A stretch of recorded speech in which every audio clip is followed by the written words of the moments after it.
நேற்றும் இன்றும் என்றென்றும் உலாமா வெஸ்டர்ன் பிரீஃப்.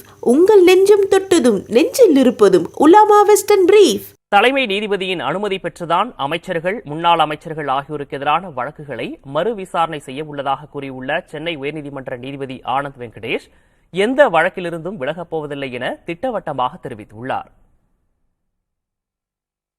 தலைமை நீதிபதியின் அனுமதி பெற்றுதான் அமைச்சர்கள், முன்னாள் அமைச்சர்கள் ஆகியோருக்கு எதிரான வழக்குகளை மறு விசாரணை செய்ய உள்ளதாக கூறியுள்ள சென்னை உயர்நீதிமன்ற நீதிபதி ஆனந்த் வெங்கடேஷ் எந்த வழக்கில் இருந்தும் விலகப் போவதில்லை என திட்டவட்டமாக தெரிவித்துள்ளார்.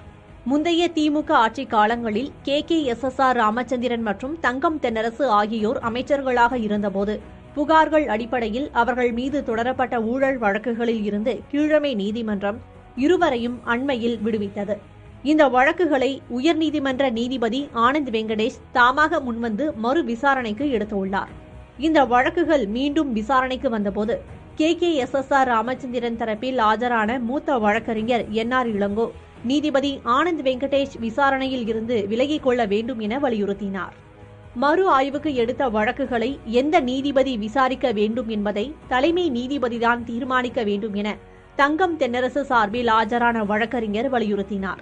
இதை கேட்ட நீதிபதி ஆனந்த் வெங்கடேஷ் தலைமை நீதிபதியிடம் அனுமதி பெற்ற பிறகே இந்த வழக்குகளை விசாரணைக்கு எடுத்துள்ளதாகவும் இதில் இருந்து விலகப் போவதில்லை என்றும் திட்டவட்டமாக தெரிவித்தார். மறு விசாரணையை எதிர்த்து அமைச்சர்கள் இருவரும் ஏன் உச்சநீதிமன்றம் செல்லவில்லை என்றும் நீதிபதி கேள்வி எழுப்பினார். நேற்றும் இன்றும் என்றென்றும் உலாமா வெஸ்டர்ன் பிரீஃப். உங்கள் நெஞ்சம் தொட்டதும் நெஞ்சில் இருப்பதும் உலாமா வெஸ்டர்ன் பிரீஃப்.